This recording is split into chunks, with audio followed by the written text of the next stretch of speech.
Hi friends, welcome to Vichitha's thoughts. ಇವಾಗ ನಾವು ಒಂದು ಸಮಸ್ಯೆ ಜೋಡಿ ಬಂತೀವಿ. ಏನಪ್ಪ, ಪ್ರತಿಯೊಬ್ಬರ ಮನೆಗೂ ಒಂದು ಸಮಸ್ಯೆ ಅನ್ನೋದಿರ್ತದೆ. ಏನು, ಅತ್ತೆ ಮಾಮನ ಕಂಡ್ರೆ ಸೊಸೆಗೆ ಬರೋದಿಲ್ಲ. ಆಮೇಲೆ ಮಗ ಎಷ್ಟು ಮಾಡಿದ್ರು ಮಗ ನನಗೇನು ಮಾಡಿಲ್ಲ ಅಂತ ಅಪ್ಪ ಅಮ್ಮ ಕಂಪ್ಲೇಂಟ್ ಕೊಡ್ತಿರ್ತಾರೆ. ಮಗ ಏನು ಮಾಡಿ ಗಂಡ ಏನು ಮಾಡಿದ್ರು ನನ್ನ ಗಂಡ ನಾನು ಸರಿ ನೋಡ್ಕೊಳವಲ್ಲ, ನನ್ನ ಗಂಡ ನಾನು ಸ್ಯಾಟಿಸ್ಫ್ಯಾಕ್ಷನ್ ಮಾಡವಲ್ಲ ಅನ್ನೋದು ಹೆಂಡತಿನ ಜೋಡಿ ಕಂಪ್ಲೇಂಟ್ ಇರುತ್ತೆ. ಪ್ರತಿಯೊಂದು ಮನೆಗೂ ಅತ್ತೆ ಸೊಸೆ ಆಯಿತು, ಇನ್ಲಾಸ್ ಆಯಿತು, ಮತ್ತು ಸೊಸೆ ಆಯಿತು, ಮಗ ಆಯಿತು, ಮಗ ಏನೋ ಒಂದು ಡಿಸ್ಪ್ಯೂಟು, ಒಂದು ಜಗಳ, ಒಂದು ಮನಸ್ಪಂದನೆ ಏನೋ ಒಂದು ಇದ್ದೇ ಇರುತ್ತೆ. ಇವೆಲ್ಲಕ್ಕೆ ಸೊಲ್ಯೂಷನ್ ಏನಪ್ಪ ಅಂತಂದರೆ, ಒಂದೇ ಸೊಲ್ಯೂಷನ್. ನಾವು ಇನ್ನೊಬ್ಬರನ್ನ ಬ್ಲೇಮ್ ಮಾಡೋಕ್ಕಿಂತ ಮುಂಚೆ ಅವ್ರು ಹಿಂಗೆ ಮಾಡಿದ್ರು ಅಂತ ನಮ್ಗೆ ಹೇಳೋಕ್ಕಿಂತ ಮುಂಚೆ ಇನ್ನೊಬ್ಬರ ಪರಿಸ್ಥಿತಿನ ಜಾಗದಲ್ಲಿ ನಾವು ನಿಂತು ಯೋಚನೆ ಮಾಡಿದರೆ, ಅವನ ಪರಿಸ್ಥಿತಿಯಲ್ಲಿ ನಾವಿದ್ರಿ ನಾವು ಏನು ಮಾಡ್ತಾಯಿದ್ವಿ, ಅವನ ಜಾಗದಲ್ಲಿ ನಾವು ಇದ್ದರೆ ನಾವೇನು ಮಾಡ್ತಾಯಿದ್ವಿ, ಅವನು ಎದಕ್ಕೆ ಹಂಗೆ ಮಾಡ್ಲಿಕ್ಕೆ ಬಂತು, ಎದಕ್ಕೆ ಹಂಗೆ ಮಾಡಿದ ಅಂತಂದೇಳಿ ಯೋಚನೆ ಮಾಡಿದರೆ ಅಲ್ಲೇ ಅರ್ಧಕ್ಕದ ಸೊಲ್ಯೂಷನ್ ಸಿಗುತ್ತೆ ಫ್ರೆಂಡ್ಸ್. ಫಾರ್ ಸಪೋಸ್, ಇವಾಗ ಅಮ್ಮ ಆದಳು, ಅಮ್ಮ ಅದು ಭಾಳ ಕಷ್ಟಪಟ್ಟು ಮಕ್ಕಳನ್ನ ಸಾಕಿರ್ತಾಳೆ, ಸಲಿರ್ತಾಳೆ. ಎಲ್ಲ ಅಮ್ಮ ತಾಯಿಂದಕ್ಕೂ ಒಳ್ಳೆಯವರೇ ಇರ್ತಾರೆ. ಯಾರು ತಾಯಿ ಕೆಟ್ಟ ಇರೋಂಗಿಲ್ಲ, ಯಾರ ತಾಯಿ ತನ್ನ ಮಕ್ಕಳಿಗೆ ಕೆಟ್ಟದ್ದು ಬಯಸೋಂಗಿಲ್ಲ ಆ್ಯಂಡ್ ಕೆಟ್ಟದ್ದು ಹೇಳಿಕೊಟ್ಟಿರೋಂಗೂ ಇಲ್ಲ. ಒಳ್ಳೆತನನೇ ಹೇಳ್ಕೊಟ್ಟಿರ್ತಾಳೆ ಆ್ಯಂಡ್ ಒಳ್ಳೆತನದಿಂದನೇ ಸಾಧಿಸಬೇಕು. ಆಮೇಲೆ ತನ್ನ ಒಳ್ಳೆತನವನ್ನೇ ಹೇಳ್ಕೊಟ್ಟು ಅವ್ರ ಅಚೀವ್ಮೆಂಟಿಗೆ ಸಾಥ್ ಕೊಟ್ಟು ಪ್ರತಿಯೊಂದಕ್ಕೂ ಆಕೆ ಬೆಂಬಲವಾಗಿ ಇರ್ತಾಳೆ ತಾಯಿ. ತಾಯಿನ ಒಂದು ವ್ಯಕ್ತಿ ಯಾವತ್ತೂ ಯಾವುದೇ ಮನುಷ್ಯನಿಗಾಗಲಿ ಕೆಟ್ಟಂತೂ ಆಗಲಿಕ್ಕೆ ಕೆಟ್ಟಂತೂ ಮಾಡೋಂಗೂ ಇಲ್ಲ. It's a definite. ಇವಾಗ ಅದೇ ತಾಯಿ ತನ್ನ ಮಗ ಚೆನ್ನಾಗಿ ಓದ್ಕೋಬೇಕು ಅಂತ ಹಂಬಲಿಸ್ತಾಳೆ. ಆಮೇಲೆ ನೆಕ್ಸ್ಟ್ ಉದ್ಯೋಗ ಬರಬೇಕಂತಾಳೆ. ಆಮೇಲೆ ಉದ್ಯೋಗ ಬರಲಿಕ್ಕೆ ತಾನು ಪೂಜಾ ಪುನಸ್ಕಾರ ಏನೇನು ಮಾಡಬೇಕು ಅಷ್ಟು ಮಾಡ್ತಾಳೆ ಆಕೆ, ಪಾಪ ತಾಯಿ ಅದಕ್ಕೆ. ನೆಕ್ಸ್ಟ್ ಉದ್ಯೋಗ ಬಂದಮೇಲೆ ಒಂದು ಒಳ್ಳೆ ಪಾರ್ಟ್ನರ್ ಬರಬೇಕು ನನ್ನ ಮಗಗೆ, ಒಂದು ಒಳ್ಳೆ ಸಾಥೆ ಆಗಬೇಕು ಆಕಿ, ಅಂದರೆ ಆತನ ಲೈಫ್ ಚೆನ್ನಾಗಿರುತ್ತೆ ಅಂತಂದೇಳಿ ಹೆಣ್ಣು ಹುಡುಕಿ ಮದುವೆ ಮಾಡ್ತಾಳೆ. ಇದು ತಾಯಿ ಕತೆ ಮಾಡಿದಾಳೆ. ಆಮೇಲೆ ಏನು ಮಾಡ್ತಾಳೆ, ಪ್ರತಿಯೊಬ್ಬ ಮಗ ಮದುವೆಗಿಂತ ಮುಂಚೆ ತನ್ನ ಯಾವುದೇ ಒಂದಾಗಲಿ ವಿಷಯಗಳು ತಾಯಿ ಜೋಡಿ ಸ್ವಲ್ಪ ಫ್ರೆಂಡ್ಲಿ ಆಗಿರ್ತಾನೆ, ಎಲ್ಲ ಶೇರ್ ಮಾಡ್ಕೊತಾ ಇರ್ತಾನೆ ತಾಯಿ ಜೋಡಿ. ಅದೇ ಮದುವೆ ಆದ ತಕ್ಷಣ ಏನು ಮಾಡ್ತಾಳೆ ಆಕಿ, ಅರೇ ನನ್ನ ಮಗ ಅವಾಗ ಫಸ್ಟ್ ಎಲ್ಲ ಹೇಳ್ಕೊತಿದ್ದ ನನ್ನ ಹತ್ರ, ಇವಾಗ ಸ್ವಲ್ಪ ಹೇಳ್ಕೊಳೋದು ಕಡಿಮೆ ಆಗಿದೆ, ಇವಾಗ ನನಗೆ ಇಂಪಾರ್ಟೆನ್ಸ್ ಕೊಡೋದು ಕಡಿಮೆ ಆಗಿದೆಯಲ್ಲ, ಏನು ಅಂದರೆ ಇವಾಗ ಸೊಸೆಯಾದಕ್ಕೆ ಬಂದು ತಾಯಿ ಮಗನ ಬೇರೆ ಮಾಡಿಬಿಡ್ತಾಳೆ ಏನು, ಇದಕ್ಕೆ ಹಂಗೆ ಮಾಡಿರ್ತಾಳೆ, ಇದಕ್ಕೆ ನನ್ನ ಮಗ ನಾನು ದೂರ ಇಡ್ಲಿಕತ್ತಾನೆ ಅನ್ನೋದು ಬಂದ್ಬಿಡ್ತದೆ.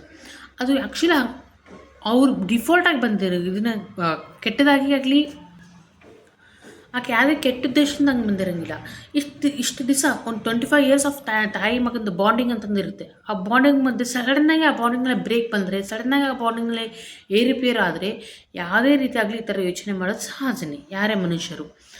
ಅವ್ರು ಆಕೆ ಹೆಂಗಂದ್ರೆ, ಈಶ್ವರಿ ನನ್ನ ಮಗ ಎಲ್ಲ ನನ್ನ ಮುಂದೆ ಹೇಳ್ಕೊತಿದ್ದಪ್ಪ, ಇವಾಗ ನನ್ನ ಮುಂದೆ ಏನು ಹೇಳ್ಕೊಳವಲ್ಲ, ಇವಾಗ ನನಗೆ ಇಂಪಾರ್ಟೆನ್ಸ್ ಕೊಡೋವಲ್ಲ, ನನ್ನ ಜೋಡಿ ಮಾತಾಡ್ತಿದ್ದ ಅವಾಗೆಲ್ಲ, ಇವಾಗ ನನ್ನ ಜೋಡಿ ಮಾತಾಡೋವಲ್ಲ, ಈಗ ಸೊಸೆಯಾದಕ್ಕೆ ಬಂದು ನನ್ನ ತಾಯಿ ಮಗನ ಬೇರೆ ಮಾಡ್ಲಿಕತ್ತಾ ಏನು ಅಂತ ಥಾಟ್ ಮಾಡಿ ಆ ಒಂದು ಸಿಟ್ಟನ್ನು, ಆ ಒಂದು ಫೀಲಿಂಗ್ನ, ಅದು ಏನು ಫೀಲಿಂಗ್ ಅಂತಲೇ ಅರ್ಥ ಆಗಿರೋಂಗಿಲ್ಲ ಇನಿಷಿಯಲ್ ಸ್ಟೇಜ್ನಾಗ ಅವ್ರಿಗೆ.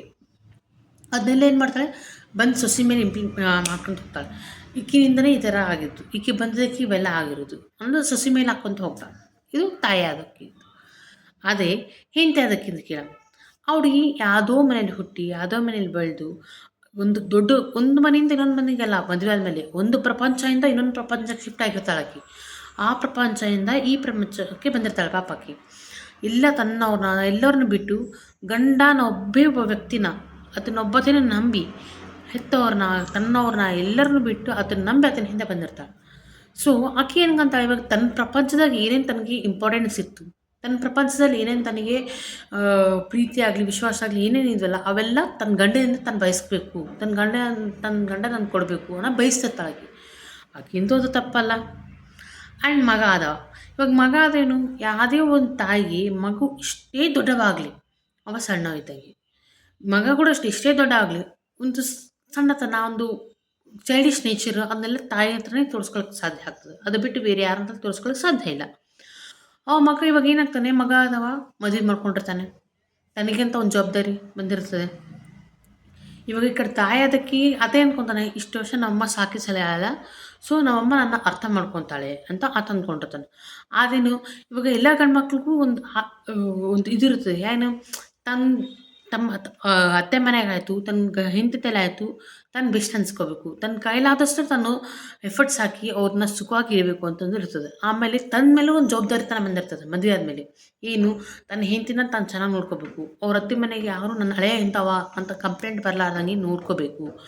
ಅವ್ರ ಅತ್ತೆ ಮನೆಯಲ್ಲಿ ನನ್ನ ಹಳೆಯ ಚೆನ್ನಾಗಿದ್ದಾನಪ್ಪ, ಹಿಂಗಿದ್ದಾನೆ ಅಂತಂದು ಅವ್ರಿಗೂ ಅನಿಸ್ಬೇಕು. ಆ ಹೆಂಡತಿ ಕೂಡ ನನ್ನ ಗಂಡ ಚೆನ್ನಾಗಿದ್ದಾನೆ ಅಂತ ಅನಿಸ್ಬೇಕು. ಆಮೇಲೆ ಆ ಹೆಂಡತಿ ಪ್ರತಿಯೊಂದು ರೆಸ್ಪಾನ್ಸಿಬಿಲಿಟಿನೂ ತನ್ನ ಮೇಲೆ ಇರ್ತದೆ.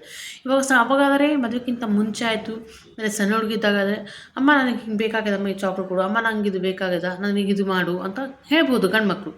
ಆದರೆ ಮದುವೆ ಆದಮೇಲೆ ತಮಗೆ ರೆಸ್ಪಾನ್ಸಿಬಿಲಿಟಿ ಬಂದಮೇಲೆ ಆ ಥರ ಹೇಳಲಿಕ್ಕಿಲ್ಲ.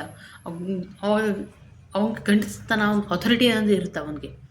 ಇನ್ನು ನಾನು ಇವಾಗ ಮದುವೆ ಆಗಿ ನನ್ನ ಮೇಲೆ ಒಂದು ಜವಾಬ್ದಾರಿತನ ಬಂದ, ನಾನು ಆ ಜವಾಬ್ದಾರಿನ ಸರಿಯಾಗಿ ನಿಭಾಯಿಸ್ಕೊಂಡು ಹೋಗ್ಬೇಕು. ನಾನು ಎಲ್ಲಿ ಹಾದಿ ತಪ್ಪಾರ್ದು, ಐ ಆಮ್ ದ ಬೆಸ್ಟ್ ಅನ್ಸ್ಕೋಬೇಕು ಅಂತಂದೇಳಿ ಅವಾಗ ಒದ್ದಾಡ್ತಿರ್ತಾನೆ. ಸೊ ಇವಾಗ ಇಲ್ಲಿ ಯಾರ್ದು ತಪ್ಪಾಯಿತು, ಯಾರು ಸರಿ ಆಯಿತು ಏನಾದರೂ ಯೋಚನೆ ಮಾಡಿದರೆ ಫ್ರೆಂಡ್ಸ್? ಇವಾಗ ಒಬ್ಬರ ಸ್ಥಾನದಾಗ ನಾವು ನಿಂತು ಯೋಚನೆ ಮಾಡಿದ್ರೆ ಇಷ್ಟೆಲ್ಲ ಗುಣಗಳು ಬರ್ತವೆ. ಏನಕ್ಕೆ ಆಕೆ ಹೆಂಗೆ ಮಾಡ್ಲಿರ್ತಾಳೆ, ಏನಕ್ಕೆ ಇವ್ರು ಯಾಕೆ ಈ ಥರ ಮಾಡ್ತಿದ್ದಾರೆ, ಅದ್ಯಾಕೆ ಹಿಂಗೆ ಮಾಡ್ಲಿರ್ತಾನೆ ಅನ್ನೋದು ಇವೆಲ್ಲ ಬರ್ತವೆ. ಒಬ್ಬರು ಪರ್ಸನ್ಸ್ನ ನಾವು ಜಡ್ಜ್ ಮಾಡೋಕ್ಕಿಂತ ಮುಂಚೆ, ಇಲ್ಲ ಒಬ್ಬ ಪರ್ಸನ್ಸ್ನ ನಾವು ಬ್ಲೇಮ್ ಮಾಡೋಕ್ಕಿಂತ ಮುಂಚೆ, ಈ ಮಾತನ್ನು ಭಾಳ ಸುಮಾರು ಸಲ ಹೇಳಿದ್ದೀನಿ ಫ್ರೆಂಡ್ಸ್ ಒಂದು ವಿಡಿಯೋದಲ್ಲಿ. ಅವ್ರ ಸ್ಥಾನದಾಗ ನಿಂತು ಯೋಚನೆ ಮಾಡಿ, ಏನಕ್ಕೆ ಆ ಥರ ಮಾಡಿದರು. ಪ್ರತಿ ಟೈಮು ಆ ಥರ ನನ್ನ ಜೋಡಿ ಮಾಡ್ತಿದ್ದಿಲ್ಲ. ಈ ಸಲ ಎದಕ್ಕೆ ಮಾಡಿದರು, ಏನು ಸಿಚುವೇಶನ್ಸ್ ಬಂತು, ಆ ಸಿಚುವೇಶನ್ಸ್ನಲ್ಲಿ ನಾವಿದ್ದರೆ ಅದೇ ಥರ ರಿಯಾಕ್ಟ್ ಆಗ್ತದಾ ಇಲ್ಲ ಬೇರೆ ಥರ ರಿಯಾಕ್ಟ್ ಆಗ್ತದವಾ ಅನ್ನೋದು ಯೋಚನೆ ಮಾಡಬೇಕು. ಪ್ರತಿಯೊಬ್ಬ ಮನುಷ್ಯನೂ ಒಂದೇ ಥರ ಇರೋದಿಲ್ಲ. ನಮ್ಮ ಕೈ ಫಿಂಗರ್ಸ್ಗಳೇ ನಮಗೆ ಒಂದೇ ಥರ ಇಲ್ಲ. ಅಂಥದ್ದು ಪ್ರತಿಯೊಬ್ಬ ಮನುಷ್ಯನೂ ಒಂದೇ ಸಿಚುವೇಶನ್ಸ್ನಾಗ ಒಂದೇ ಥರ ಡೀಲ್ ಮಾಡಲಿಕ್ಕಂತ ಸಾಧ್ಯ ಇಲ್ಲ. ಅವ್ರವ್ರಿಗೆ ಯೋಚನೆ ವಿಧಾನವಾಗಿ, ಅವ್ರವ್ರ ಯೋಚನೆ ಶಕ್ತಿ ಮೂಲಕವಾಗಿ ಅವರವರು ಆ ಡಿಸಿಷನ್ಸ್ ತೊಗೊಂಡು ಅದನ್ನ ಇಂಪ್ಲಿಮೆಂಟ್ ಮಾಡ್ತಾ ಇರ್ತಾರೆ. ಸೊ ನಾವು ಇದನ್ನು ಅರ್ಥ ಮಾಡಿಕೊಂಡಷ್ಟು ನಮ್ಮ ರಿಲೇಷನ್ಶಿಪ್ನಲ್ಲಿ ಈ ನೆಗೆಟಿವಿಟಿ ಅನ್ನೋದೆಲ್ಲ ಹೋಗಿ ಪಾಸಿಟಿವಿಟಿ ಬರ್ತದೆ. ಆಮೇಲೆ ಒಬ್ರಿಗೊಬ್ರು ಅಂಡರ್ಸ್ಟ್ಯಾಂಡ್ ಆಗ್ತೀವಿ. ಆಮೇಲೆ ನಮ್ಮ ಬಾಂಡಿಂಗ್ ಚೆನ್ನಾಗಿ ಬೇಕಂತ ಹೋಗುತ್ತೆ. ಸೊ ದಟ್ ಫ್ರೆಂಡ್ಸ್, ಒಂದ್ಸಲ ಯಾರನ್ನ ಈ ಥರ ಮಾಡೋಕ್ಕಿಂತ ಮುಂಚೆ ಒಂದು ಸ್ವಲ್ಪ ಯೋಚನೆ ಮಾಡಿ. Thank you friends. Watch my videos and subscribe my videos. Please like me, share me and subscribe.